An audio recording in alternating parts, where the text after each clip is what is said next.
à des échanges avec des personnes touchées par un cancer, nous avons vu qu'il y avait un besoin d'accompagnement en dehors de l'hôpital.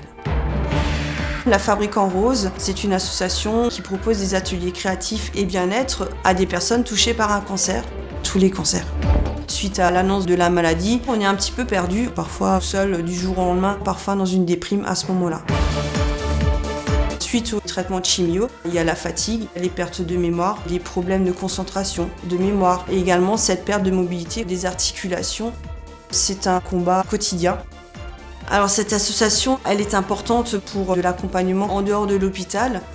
Donc, nous avons créé des ateliers couture, des ateliers d'art floraux. Nous avons également des ateliers bijoux, des ateliers avec une socio-esthéticienne, du pilates, de la marche nordique.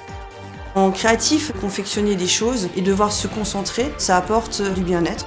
Dans les ateliers bien-être, la socio-esthéticienne apporte des soins vraiment adaptés en fonction des traitements des personnes.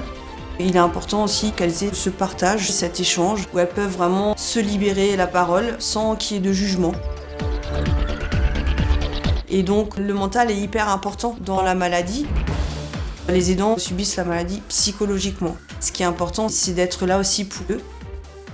Il est important aussi de dire que notre association, elle est également ouverte aux hommes.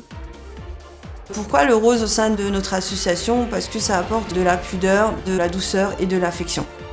Le plus fier, c'est que nous avons réussi à créer ce côté familial. Il faut rester fort dans ce combat, surtout pas rester seul. C'était notre rêve.